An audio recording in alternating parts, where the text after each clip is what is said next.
orchid growing areas, you probably don't think of Minnesota. Not right away anyway, but there are actually dozens of orchids that are native to our state. Here's Laura and Bobby with this week's Grow with Care.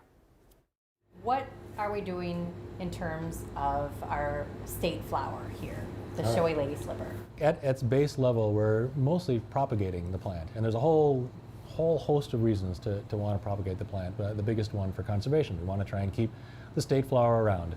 What does a gardener need to grow a lady slipper? Where would I plant? That is a good question. We need to figure that out. In a lot of ways, it can do just fine in sort of a shady landscape with a lot of organic material in your soil. But there's a bunch of caveats to that as well. A basic garden setup is pretty good for an adult orchid plant. If you want seedlings, that's a completely different story. You grow seedlings. Yes, these are actually showy lady slipper seedlings.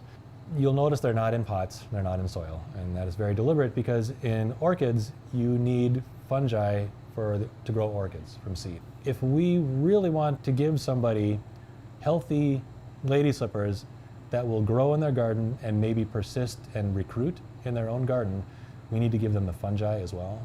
And so that's one of the things we're trying to do, is we're trying to isolate that fungus. Which you don't know exactly which fungus it is Yep, yet. we don't know exactly what it is exactly. If we want lady slippers to be successful as a garden plant, we also need to have this fungi. Yeah. They have to come together. Yep, I think that's pretty much true. Well, thank you. That was Thanks great. for your research. That was really good. Good luck.